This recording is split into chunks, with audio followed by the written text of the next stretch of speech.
Hey again, I am back to finish what I started yesterday because my sound was off. Guess what? I had an echo. We don't want that.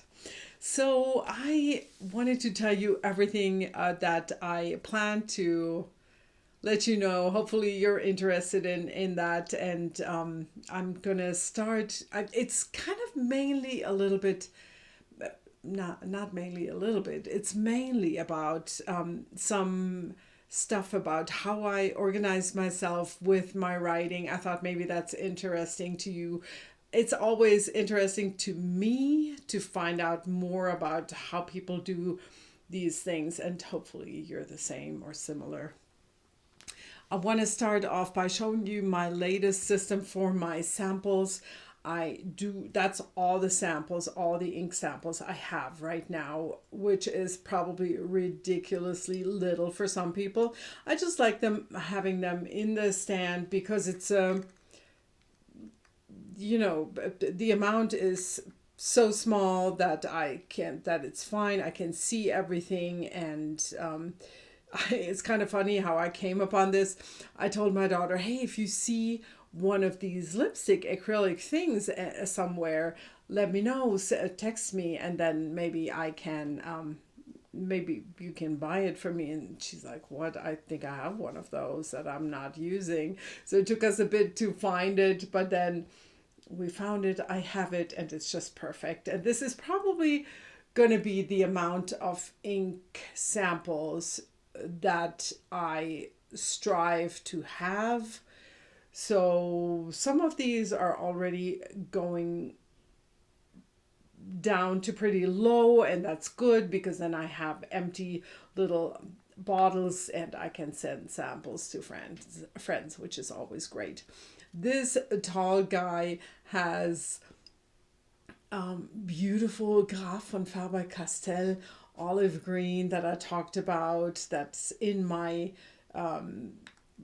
Faber-Castell, my fairly new pen that I love, and so thanks again, Ramona, for this beautiful ink sample. So generous the amount, and also, yeah, Debbie, for yours that are all in here. I love all my samples.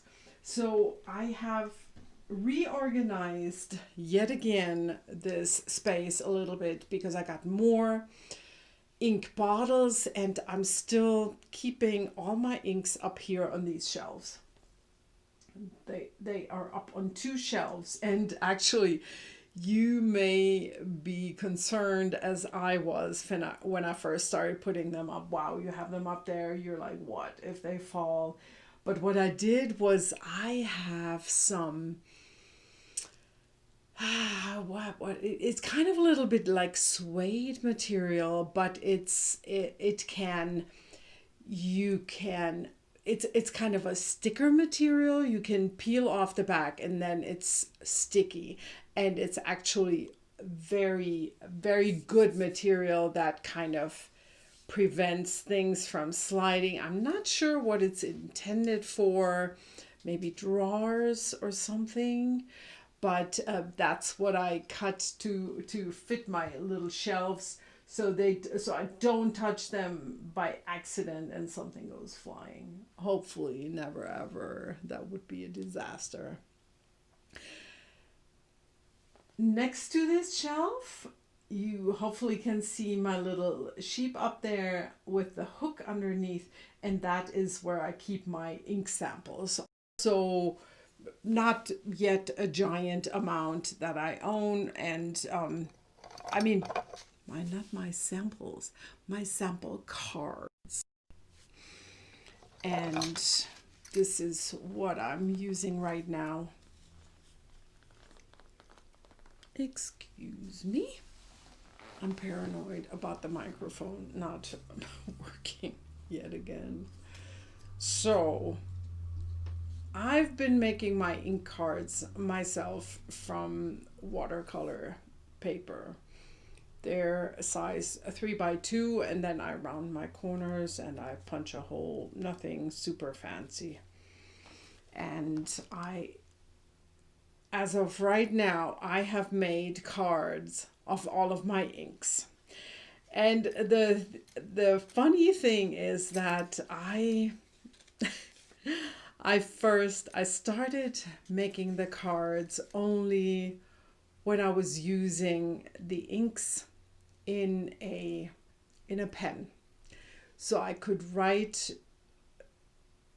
right away with the pen on my card, and I would write the name of the pen that I was using and then the ink underneath. Not a good idea. I wrote on some of the cards the date that I made the card. Not a good idea. So once I started using the cards, and when I was looking at them, like I was fanning them out and looking, oh, what was this again? And then I realized this is not going to work, because there was kind of like, there was just way too much to read. Like sometimes it was even like a Pelican pen that I was using with a Pelican ink. So you would really have to read a novel before you would get actually what the name of the ink was. And of course, you don't care about when I made the card. Nobody cares about when I made the card. I want to know, when did I purchase the ink? So the information on the front of the card, I realized very quickly that I want this easily, visually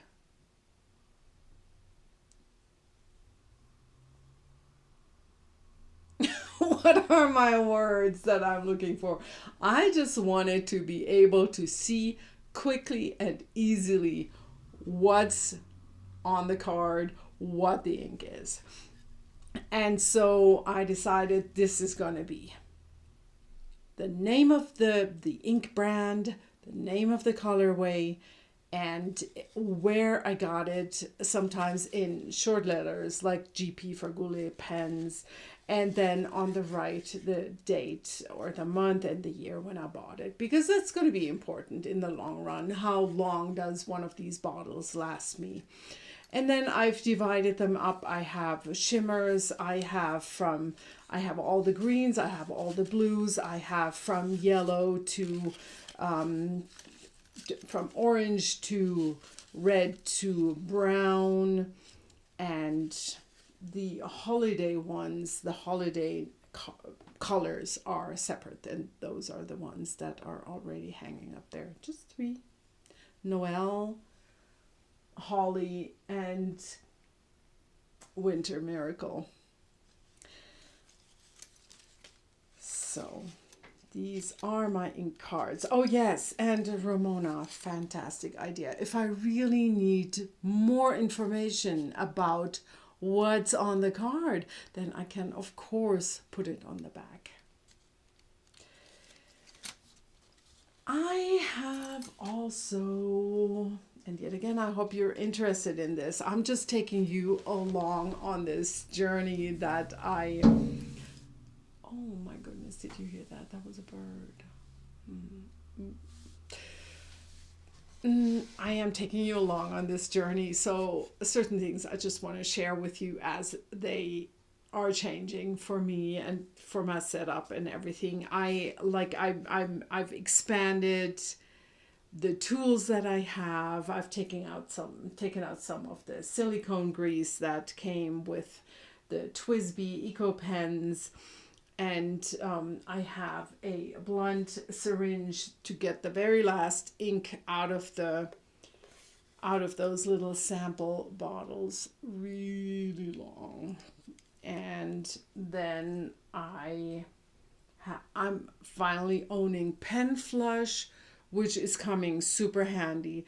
And for all of this, I have decided to use this beautiful wooden box that I got from my dad. I mean, my dad passed away a long time ago, but I got this from Mom, which was one of his, and this seems to be a good size. I also keep empty ink sample bottles in there, for example. And this fabulous, very soft little plastic brush that I also got from Ramona, which is just perfect to clean my glass pen when it's needed. And I wanted to show you the glass dip pen again. I'm going to put this aside.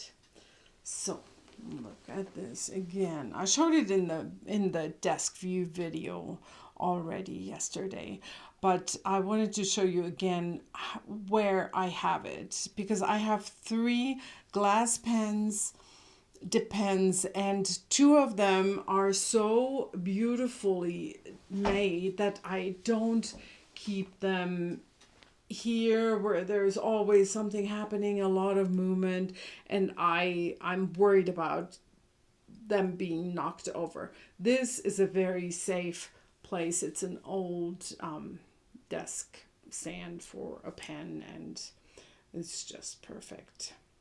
And that's the glass pen that I decided to use on all of my ink sample cards. I have a few that I wrote with a pen, but in general, I decided I do want to use this glass dip pen just to have a consistent and comparable way of writing the name of the ink. Yeah, a little bit OCD, but whatever. Like also with the ink cards, the sample cards, I redid all of them. All of the ones where I said those were not right because there was too much writing on them about the pen and whatnot. So all of those, I also all redid all of them. But it's fun. We all know it's fun to play with our inks. So I didn't mind that, even though I should have thought about it before, but whatever. I brought again my new Goulet pen, not Goulet pens, Galen leather. My Galen leather, beautiful A5 case for 10 pens and 1 A5 notebook. I'm not sure how thick of a notebook you can actually fit in, but this is one of my fatter A5. You know, I have a lot of thin notebooks. I don't really have a book yet because I don't want to be intimidated by a fat journal yet. You know, where you feel like, oh, you got so much to write. When am I ever going to get through? Can I do this? So I wanted to avoid that. So, but this one is one of the thicker ones, and I can't tell you how many pages because it doesn't say. But I feel like it fills. It's already kind of at a good capacity. But I think eventually I got a wonderful sample of a Leuchtturm paper, and I really liked writing on that. So I'll see what I'll do if I at some point get that, and if hopefully it fits in here. But we're leaving tomorrow to take our daughter back to college, and so I will take this, and I may add a thin notebook for travel notes to keep those separate, and yeah. I'm not 100% decided yet on how I do that, but I did want to show you how it looks like on the inside. And there's this flap that protects the pens, of course, and then here's the notebook that slides in here. And this is, again, Crazy Horse brown, like my smaller pen case. I brought something else that I really wanted to show you, so I'm sure you will love it as much as I do. And it's a school binder that I got from my mom. And it's kind of, you're going to say, wow, if this is about like all the knitting and sewing, why do you show us here? Because in a way, it's also, it makes you realize how great it is when you keep these things, when you keep these written things and you pass them down. This is at least 60 years old, probably 65. And I just love how immaculate. For one, I just love seeing what my mom did back then. And, but also I find it so fascinating. I'm sure this was done with fountain pen. It is not faded, and it's great to have this. Look at this. She wrote down how to mend a hole in your knitting. She's somewhere there's, let me find that. Here's a sample of a sock heel. How cool is that, right? More knitting. And yeah, my probably my brother and I, we used this for our artistic ventures as kids. And some of the samples are sadly missing, where I wonder what happened to them. I have no recollection, so they must be gone for a long time. Maybe we ripped them out and mom just then tossed them. One sheet is loose here, and that's another one that I love. Look at that, what she did. Embroidery on the fabric, and here this tiny and delicate crochet edge with the design of a nightgown.